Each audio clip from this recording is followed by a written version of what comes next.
There are moments in life when the world feels loud, but direction feels quiet. You wake up surrounded by information, opinions, and endless motion, yet something inside you feels unsettled, as though clarity is slipping just beyond reach. You may be trying to do the right thing, trying to stay grounded, trying to protect your heart, yet confusion still finds its way in.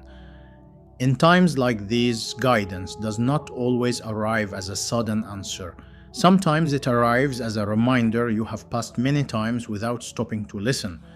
Surah Al Khaf is one of those reminders, not because it is long or complex or reserved for scholars, but because it speaks directly to the condition of a heart navigating trials, uncertainty, and the weight of choice. It does not rush the listener. It does not overwhelm the reader.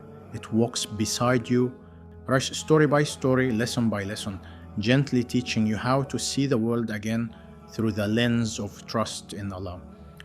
Many people ask why this surah holds such a special place in the life of a believer, why it is recommended to be read weekly, why the Prophet, peace be upon him, encouraged its recitation, why it feels different from other chapters of the Quran. The answer is not found in a single verse, but in the way Surah Al Khaf addresses the human experience. It speaks to faith under pressure, knowledge without arrogance, power without gratitude, and patience when outcomes are hidden. The world we live in constantly tests perception. What looks like success may be a trial. What feels like loss may be protection. What appears delayed may be mercy. Surah Al Khaf trains the heart to pause before judging its circumstances, while it teaches that not everything is as it seems, and not every closed door is rejection. Sometimes Allah is simply working beyond what the eye can measure. At the beginning of the surah, we are reminded that this book was revealed without crookedness, to warn and to give glad tidings. That alone sets the tone. The Quran does not exist to confuse the believer, but to straighten what has become misaligned. When life bends your expectations, your emotions, or your understanding, the Quran gently brings things back into balance. Surah Al Khaf does this not through commands alone, but through stories that linger in the heart, long after the recitation ends. Consider the people of the cave, young believers surrounded by disbelief, pressure, and danger. They did not possess wealth, power, or influence. What they had was sincerity and trust. They took a step toward Allah with limited knowledge of how the outcome would unfold. They did not know how long they would sleep, what would happen to their people, or how history would remember them. They only knew that preserving faith mattered more than preserving comfort. Their story teaches that protection sometimes comes through withdrawal, through stepping away from what harms your iman. In a world that glorifies constant exposure and visibility, Surah Al Khaf reminds us that retreat can be a form of strength. There are moments when the soul needs shelter, not stimulation, and Allah, in His mercy, provides spaces of safety for hearts that seek Him sincerely. This is one of the quiet benefits of reading Surah Al Khaf regularly. It recalibrates your understanding of success. It shifts your focus from immediate results to long-term faith. It whispers to the heart that you are not weak for stepping back, and you are not failing for choosing Allah over approval. Another layer of Surah Al Khaf speaks to knowledge and humility. The story of Musa alayhi salam and Khidr unfolds slowly, teaching that even the most devoted servants of Allah do not possess complete understanding. Musa, a prophet who spoke directly to Allah, still embarked on a journey to learn. This alone reshapes how we view knowledge. It reminds us that seeking understanding is not a sign of deficiency, but of sincerity. Throughout their journey, events occur that seem troubling, confusing, even unjust at first glance. Musa reacts as any compassionate human would, questioning actions that appear harmful. Yet with time, the wisdom behind each action is revealed. The lesson is subtle but powerful. Not everything Allah allows to happen will make sense immediately. Some answers are delayed, not denied. Some wisdom unfolds only after patience has done its work. Reading Surah Al Khaf trains the heart to sit with uncertainty without losing faith. It teaches restraint in judgment and patience in process. In an age where instant explanations are demanded for everything, this surah teaches the believer to trust Allah even when explanations are withheld. There is also a warning woven gently into the surah about wealth and attachment. The story of the two men, one granted abundance and the other less so, reveals how quickly blessings can become a test. Wealth itself is not condemned, but arrogance is. Forgetting the giver while enjoying the gift is where danger lies. Surah Al Khaf does not ask you to abandon the world, but to hold it correctly, lightly, without allowing it to define your worth or distract you from your return to Allah. This balance is one of the greatest gifts of the surah. It does not push the believer toward extremes. It teaches how to live in the world with awareness of the hereafter, how to enjoy blessings without becoming enslaved to them, and how to remain grateful without becoming complacent. One of the most well-known virtues of Surah Al Khaf is its protection from the trial of the Dajjal. This protection is not merely physical or symbolic, it is intellectual and spiritual. The Dajjal represents deception, distortion of truth, and the confusion of priorities. Surah Al Khaf strengthens discernment, but it trains the believer to recognize truth even when falsehood is appealing, to value faith over spectacle, and to remain grounded when the world attempts to redefine success.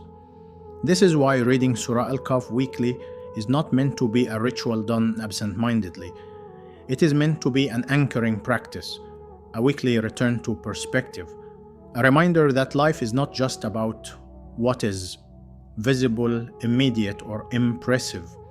It is about intention, trust, and alignment with Allah's wisdom. If at this moment you feel tired, distracted, or emotionally distant, know that Surah Al Khaf does not demand perfection before it offers benefit.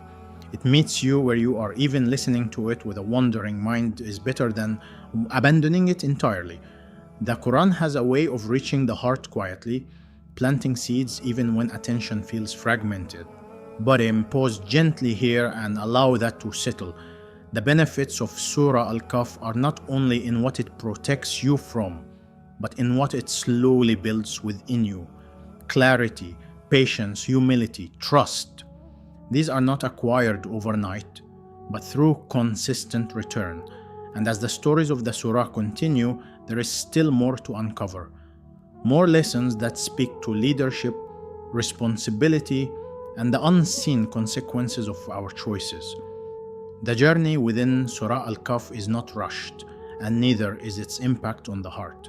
What comes next deepens this understanding even further, revealing how Allah's mercy unfolds in ways we often overlook, and how returning to this surah again and again becomes a quiet source of strength in an unpredictable world. And as the surah continues, the lessons begin to widen. Now, almost as if the heart is being gently prepared to look beyond personal struggles and into the larger design of life itself. The story of Dhul Qarnayn enters not as a tale of conquest, but as a reflection on responsibility and the use of power. He is granted authority, resources, and reach. Yet what distinguishes him is not dominance, but justice. He listens before he decides. He acts with balance. He recognizes that his strength is a trust from Allah, not a personal entitlement. This portion of Surah Al Khaf quietly reshapes how we view influence in our own lives. Not everyone will lead nations or build walls between civilizations, yet every person holds some form of authority, even if it is only over their own choices, their family, or their time. The surah teaches that power without humility leads to corruption, while power with gratitude becomes a means of service. It reminds the believer that blessings are not only to be enjoyed but to be managed with awareness of accountability.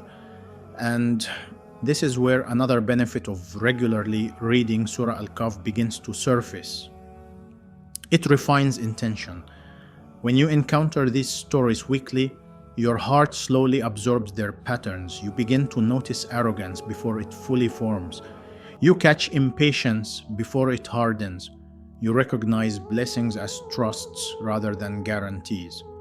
The repetition does not dull the message, it deepens it.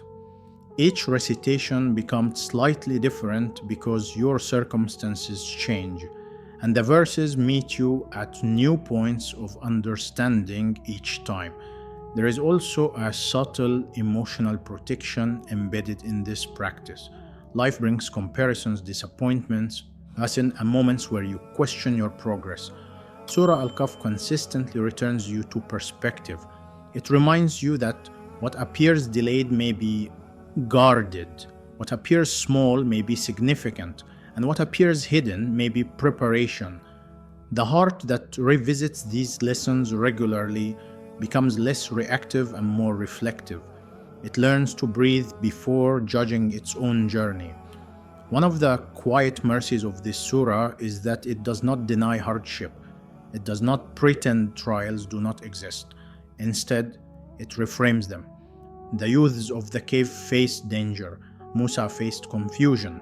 The man with wealth faced loss. Dhul Qarnayn faced responsibility. None of them were spared tests, yet each story reveals that Allah's wisdom moves beneath the surface of the events. Reading Surah Al Khaf regularly does not remove difficulty from life, but it strengthens the heart so that difficulty does not remove faith. Pause for a gentle moment here and notice how this surah does not rush the believer toward guilt or pressure. It draws you inward with calm reminders rather than loud warnings. It allows the heart to open slowly. Even if you begin reading it out of routine, sincerity often grows over time. The Quran has a way of nurturing intention quietly. What begins as habit can transform into longing, and what begins as discipline can soften into love. Another benefit that often goes unnoticed is the light mentioned in the hadith, the light that stretches from one Friday to the next. This light is not merely symbolic, it reflects inner clarity. When you immerse yourself in the meanings of Surah Al Khaf, confusion begins to lose its intensity. Decisions feel less overwhelming. The noise of the world becomes slightly easier to filter. You begin to notice that your reactions soften, your gratitude deepens, and your awareness of Allah becomes more constant throughout the week. This weekly return also creates rhythm in a believer's life. In a world where days blend into one another, Surah Al Khaf becomes a spiritual anchor. Friday no longer feels like just another date on a calendar. It becomes a checkpoint for the heart, a moment to realign intentions, a gentle reset. The repetition is not monotony, it is nourishment. Just as the body requires regular sustenance, the heart requires regular guidance. And if you ever find yourself reading it hurriedly or listening while distracted, do not let that discourage you. Consistency carries its own blessing. The door of benefit does not close because focus wavers. Allah sees the effort behind the action. Over time, attention improves naturally. The key is returning again and again without harsh self-criticism. The surah itself teaches patience, and that patience includes how you treat your own spiritual growth. There is also something deeply comforting about knowing that countless believers around the world return to this same chapter each week. Different languages, different lives, different struggles, yet the same verses weaving through their hearts. This shared rhythm creates a quiet sense of unity. You are not walking the path of faith alone. Even when you read in solitude, you are part of a larger flow of remembrance that spans generations. As the reminder draws closer to its gentle close, it becomes clear that Surah Al Khaf is not only about the stories it contains, but about the transformation it nurtures. It teaches discernment in an age of illusion. It teaches humility in moments of success. It teaches patience when answers are delayed. It teaches gratitude when blessings arrive. It becomes less of a weekly task and more of a weekly conversation between the heart and its creator. And perhaps the most beautiful aspect is this: the surah does not expect you to arrive perfected. It meets you exactly where you are. Whether you approach it with deep understanding or simple recitation, it still gives. Whether you are consistent every week or returning after a long gap, it still welcomes you. The Quran does not hold grudges. It opens its doors repeatedly, inviting the believer back with mercy rather than reproach. Let this thought linger softly rather than feeling like an ending. The next Friday that arrives is not merely another day, but another opportunity for light to enter your week. Another moment to sit with verses that have guided hearts long before yours and will continue long after. You are not just reading a chapter, you are entering a dialogue that refines perspective, steadies emotion, and strengthens faith in ways you may only fully recognize over time. May Allah place light in your recitation, clarity in your understanding, and sincerity in your return to His words. May He make the Quran a comfort for your heart, a guide for your decisions, and a gentle companion in every stage of your life. And may Surah Al Khaf become not just a weekly habit, but a doorway through which your soul finds protection, balance, and nearness to Him. Amen.